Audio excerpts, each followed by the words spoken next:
आरक्षणासाठी जरांगेंच्या उपोषणाचा आज चौथा दिवस. जरांगे आजपासून पाणीही सोडणार, तर रात्री उशिरा जरांगेंच्या डॉक्टरांच्या पथकाकडून वैद्यकीय तपासणी.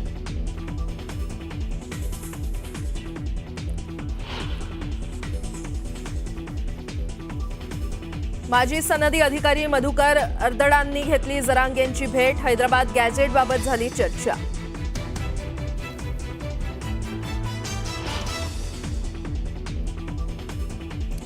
आज चौथ्या दिवशी मराठा आंदोलनावर पोलिसांची लागणार कसोटी. कार्यालयीन दिवसाच्या दिवशी सीएसएमटीवर वाहतुकीचं नियमन करताना लागणार कसोटी.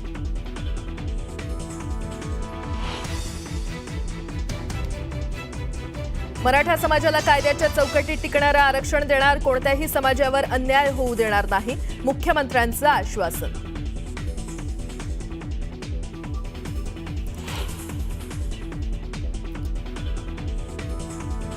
मराठा आरक्षणाच्या पार्श्वभूमीवर आज ओबीसी नेत्यांची मुंबईत महत्त्वाची बैठक. जरांगेंच्या मागण्यांवर ठरणार पुढची रणनीती.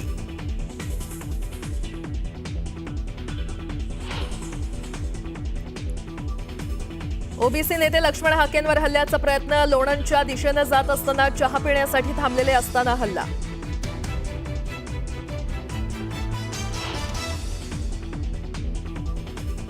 मुख्यमंत्री फडणवीसांनी न्यूज 18 लोकमतच्या बाप्पाचं घेतलं दर्शन. मुख्यमंत्र्यांकडून गणपती बाप्पाची आरती.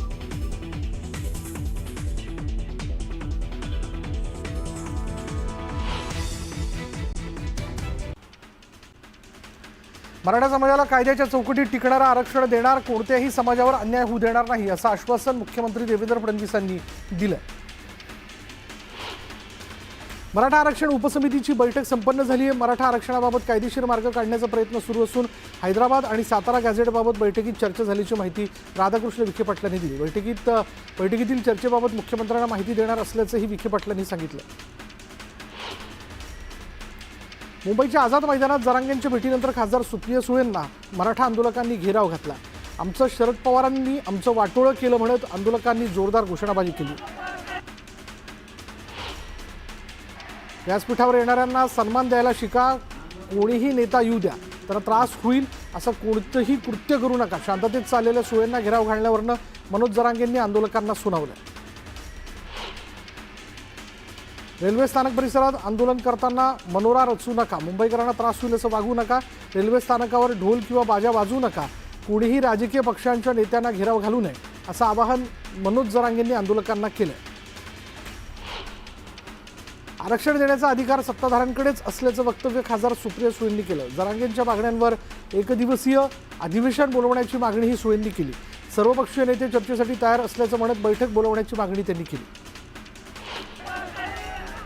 सुप्रिया सुळे या राष्ट्रीय नेत्या आहेत. आंदोलकांची भेट घेऊन त्यांनी समस्या जाणून घेतल्या, मात्र आंदोलकांनी त्यांना घेराव घालून घोषणाबाजी करणं चुकीचं आहे असं म्हणत ओबीसी महासंघाचे अध्यक्ष बबनराव तायवडे यांनी निषेध व्यक्त केला. ओबीसी नेते लक्ष्मण हाकेंवर हल्ल्याचा प्रयत्न झाला. चहा पिण्यासाठी थांबलेले असताना लोणंदच्या दिशेने जाताना ही घटना घडली. आझाद मैदानात डॉक्टरांच्या पथकाने मनोज जरांगेंची तपासणी केली. तपासणी करून डॉक्टरांनी जरांगेंच्या तब्येतीचा आढावा घेतला. आझाद मैदानात मराठा आंदोलकांनी लोटांगण घातले. लोटांगण घालत आंदोलकांनी सरकारकडे मराठा आरक्षणाची मागणी केली. आझाद मैदानात मराठा आंदोलकांसाठी ठाकरेंच्या शिवसेनेनं पुढाकार घेतला. उद्धव ठाकरे यांनी शिवसैनिकांना आवाहन केलेलं होतं की मराठा आंदोलकांची गैरसोय होऊ देऊ नका. दरम्यान तब्बल 10,000 आंदोलकांना शिवसेना उभाटाकडून जेवणाची सोय करण्यात आली. मराठा आंदोलक वैष्णवी धुमाळ भाऊक झाल्या आणि त्यांना अश्रू अनावर झाले. जरांगेंनी सांगितल्यामुळे शांत आहोत, पण सरकारनं योग्य वेळी प्रतिसाद दिला नाही तर शांत बसणार नाही असा इशारा त्यांनी राज्य सरकारला दिला.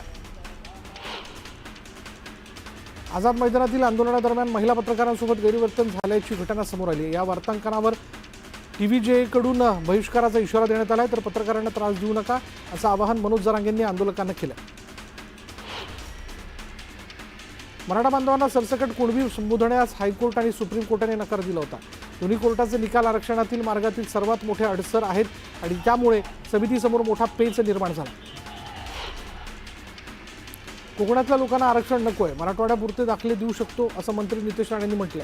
न्यूज 18 लोकमतच्या गणरायाचं दर्शन केल्यानंतर त्यांनी ही प्रतिक्रिया दिली. उद्यापासून कडक उपोषणाला सुरुवात करणार, उद्यापासून मी पाणीही पिणं बंद करणार, अशी घोषणा मराठा आंदोलक मनोज जरांगे यांनी केली आणि ही आमची वेदना आहे, सरकारने याला गर्दी समजू नये असं जरांगे म्हणाले. मराठ्यांसाठी ओबीसीतून आरक्षण द्यायला मी खंबीर आहे, काय करायचे ते करा, ओबीसीतून आरक्षण घेतल्याशिवाय सोडणार नाही असा इशारा मनोज जरांगेंनी दिला. महाराष्ट्रातले सगळे मराठी टप्प्याटप्प्यानं मुंबईत येणार, आरक्षण घेतल्याशिवाय मुंबई सोडणार नाही असा ठाम निर्धार जरांगेंनी केला. राज ठाकरे कुचक्या कानाचे असून राज ठाकरे मानाला भुकेलेला माणूस आहे अशी जोरदार टीका मनोज जरांगेंनी केली. फडणवीस घरी चहा पिऊन गेले तरी ठाकरे खुश होतात असं जरांगे म्हणाले. लोकसभेला फडणवीसांनी राज ठाकरेंचा गेम केला, राज ठाकरेंच्या मुलाला फडणवीसांनी पाडलं असा हल्लाबोल मनोज जरांगेंनी केला. राज ठाकरे कधी मराठवाड्यात आले का असा प्रश्नही जरांगे पाटलांनी विचारला. भाजप नेते चंद्रकांत पाटील यांनी मुंबईतील मराठा आंदोलकांवर टीकास्त्र सोडले. आझाद मैदानावर आंदोलनाला परवानगी दिलेली असताना सर्वसामान्य मुंबईकरांना वेठीस धरणं चुकीचं आहे अशी टीका चंद्रकांत पाटलांनी केली. मराठा समाज जातीनं मागास नाही, मराठा समाजातील व्यक्तींना ओबीसीमधून आरक्षण मिळणं अशक्य आहे. आज वेळ मारून नेण्यासाठी जरी काही मागण्या तशाच मान्य केल्या तरी त्या कायदेशीरदृष्ट्या टिकणाऱ्या नसतील असं चंद्रकांत पाटील यांनी स्पष्ट केलं.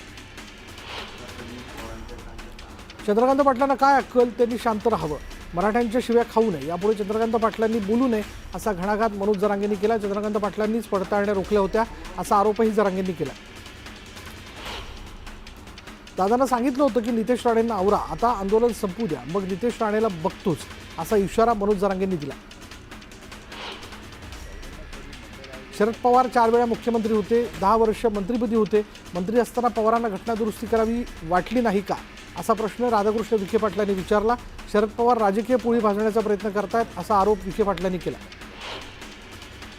मराठा समाजाचा इतका गंभीर प्रश्न सुरू असताना एकनाथ शिंदे दरेगावात जाऊन यज्ञ करायला बसले आहेत, लोक प्रश्न विचारतील या भीतीने त्यांनी स्वतःला कोंडून घेतलाय असा हल्लाबोल संजय राऊतांनी केला. एकनाथ शिंदेंनी शब्द दिल्याप्रमाणे 10% आरक्षण दिल्याचं शालेय शिक्षण मंत्री दादा भुसेंनी म्हटलंय. जरांगे मुंबईत परत का आले या राज ठाकरेंच्या वक्तव्याला भुसेंनी प्रत्युत्तर दिलं तर आंदोलनाला रसद कोण पुरवतंय हे मुख्यमंत्र्यांना माहिती असल्याचंही भुसे म्हणाले. मराठा समाजाला न्याय देताना ओबीसी समाजावर अन्याय होता कामा नये ही आमची भूमिका आहे असं उदय सामंत म्हणाले. ओबीसीमधून मराठा समाजाला आरक्षण देण्याबाबत महाविकास आघाडीच्या नेत्यांनी पत्रक काढावं, दुटप्पी भूमिका का घ्यावी असा सवाल सामंतांनी केला. मराठ्यांना ओबीसीतून आरक्षण देऊ नये यासाठी नागपुरात राष्ट्रीय ओबीसी महासंघाने आंदोलन सुरू केले. मराठ्यांना सरसकट कुणबी प्रमाणपत्र देणार नाही याचं लेखी आश्वासन आम्हाला सरकारने द्यावं अशी मागणी राष्ट्रीय ओबीसी महासंघाचे राष्ट्रीय अध्यक्ष पवनराव तायवडे यांनी केली आहे. नाशिकमधील नंदिनी नदीच्या परिसरात जिलेटिनच्या कांड्या आढळून आल्या. नदी किनारी पोत्यांमध्ये जिलेटिन आढळून आले आणि पोलीस घटनास्थळी दाखल झाले. अधिक तपास सुरू आहे. शहापूरमध्ये परप्रांतीय तरुणाने मराठी माणसाला मारहाण केली. किराणा घेतल्यानंतर रिक्षात सामान ठेवण्यावरनं वाद झाला. वादाचं रूपांतर हल्ल्यात झालं आणि या घटनेनंतर शहापूर पोलीस स्टेशनसमोर मराठी तरुणांनी गर्दी करत कारवाईची मागणी केली. शिक्रापूरमध्ये पोलिसांवर हल्ला करणाऱ्या आरोपी लखन भोसलेचा एन्काउंटर करण्यात आला. आरोपीच्या हल्ल्यात जखमी झालेले पोलीस सुजित भोसले आणि तुषार भोसले यांची प्रकृती सध्या स्थिर आहे. प्रहार जनशक्ती पक्षाचे नेते राजकुमार पटेल काँग्रेसमध्ये पक्षप्रवेश करणार आहेत. 3 सप्टेंबरला हर्षवर्धन सपकाळांच्या उपस्थितीत पक्षप्रवेश सोहळा पार पडणारे राजकुमार पटेल यांनी आतापर्यंत 7 वेळा विविध पक्षात प्रवेश केला. वाशिमच्या कामर गावातून माजी आमदार बच्चू कडूंनी शेतकरी यात्रेला सुरुवात केली. शेरू बाजारमध्ये यात्रा येताच नागरिकांनी यात्रेचं जल्लोषात स्वागत केलं आणि यावेळी कडूंनी बैलगाड्यांवरनं सभास्थळ गाठले. दरम्यान मोठ्या संख्येनं नागरिक उपस्थित होते. हिंगोलीच्या आखाडा बाळापूर कृषी उत्पन्न बाजार समितीवर शिवसेना आणि राष्ट्रवादी काँग्रेसच्या शिव शेतकरी विकास पॅनलने एक हाती विजय मिळवला. 18 पैकी 17 संचालक पदाचे उमेदवार निवडून आले तर एक अपक्ष उमेदवार निवडून आला. राज्याचे उच्च आणि तंत्र शिक्षण मंत्री चंद्रकांत पाटील यांनी विठ्ठल रुक्मिणी मातेचं दर्शन घेतलं. यावेळी माजी आमदार प्रशांत परिचारकही उपस्थित होते. विठ्ठल चरणी लीन होत चंद्रकांत पाटलांनी साकडं घातलं. अभिनेत्री रिंकू राजगुरूने तुळजाभवानी मातेचं दर्शन घेतलं. तुळजाभवानी मंदिर संस्थानच्या वतीनं रिंकू राजगुरूला देवीची प्रतिमा आणि महावस्त्र भेट देण्यात आले. लातूर जिल्ह्यात झालेल्या मुसळधार पावसामुळे खरीप पिकांचं मोठं नुकसान झालंय. शेतकऱ्याच्या हातातोंडाशिवाय आलेला घास पावसाने हिरावून घेतला आणि त्यामुळे हवालदिल झालेल्या ब्रह्मवाडी गावातील शेतकऱ्यांनी आक्रोश केला. जलसमाधी घेण्याचा इशारा देत शेतकऱ्याने आक्रोश केला.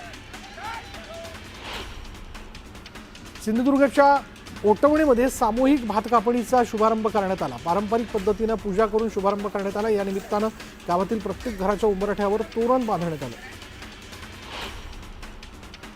हिंगोलीच्या वसमत शहरात उड्डाणपूल परिसरातील रस्त्यावर खड्ड्यांचं साम्राज्य निर्माण झालं आहे. यामुळे अपघातांच्या संख्येत वाढ झाली. तातडीनं रस्ता दुरुस्त करण्याची मागणी आंदोलनातून करण्यात येते. चिपळूणच्या जुना स्टँड परिसरात भर रस्त्यात झाडाची फांदी कोसळली. सुदैवानं झाडाखाली कोणी नसल्यानं अनर्थ टळला. झाड धोकादायक असल्याचं म्हणत वाहनधारकांनी झाड तोडण्याची मागणी केली. मुंबई गोवा महामार्गावर मोठ्या प्रमाणात वाहतूक कोंडी झाली. कोकणात गणेशोत्सवाचा उत्साह असल्याने कोकणवासी मोठ्या संख्येने प्रवास करत आहेत आणि यामुळे मार्गावर वाहनांच्या लांबच लांब रांगा लागल्या. जळगावमध्ये सुभाष चौक गणेश मंडळाच्या वतीनं सामूहिक अथर्व शीर्ष पठण कार्यक्रमाचं आयोजन करण्यात आलं आणि यावेळी 5,000हून अधिक भाविकांनी सहभाग घेतला. दरम्यान अथर्व शीर्ष पठणाच्या माध्यमातून 51,000 गणपती अथर्व शीर्षाचं आवर्तन करण्यात आलं. जळगावच्या चोपड्यात पारंपरिक पद्धतीने गणेश विसर्जनाला सुरुवात झाली आहे. यावेळी लेझिमच्या तालावर गणेश भक्तांनी गणरायाला निरोप दिला. नंदुरबारच्या डामरखेडा परिसरातील गोमाई नदीवरील पुलाचा मार्ग खड्डेमय झाला. त्यामुळे वाहनधारकांना नाहक त्रास सहन करावा लागतोय. तातडीनं मार्ग दुरुस्त करण्याची मागणी करण्यात आली. जळगावच्या मंगळग्रह मंदिरात महाविशेष शांती यागाचं आयोजन करण्यात आलं. यामध्ये मोठ्या संख्येनं भाविकांनी सहभाग घेतला. जिल्हाधिकारी आयुष प्रसाद, रविकिरण महाराज आणि खासदार स्मिता वाघ यांनी देखील उपस्थिती लावली. मुंबईमधील उशिवरा पोलीस ठाण्याच्या हद्दीत एका हॉटेलबाहेर झोपलेल्या व्यक्तीचा मोबाईल चोरीला गेला. या घटनेनंतर पोलिसांनी सीसीटीव्हीच्या आधारे अक्षय दुगलज या व्यक्तीला ताब्यात घेतलं. दरम्यान या व्यक्तीकडे 89 चोरीचे मोबाईल आणि ठाण्यासह इतर पोलीस ठाण्यात 19 गुन्हे दाखल असल्याचं निष्पन्न झालं.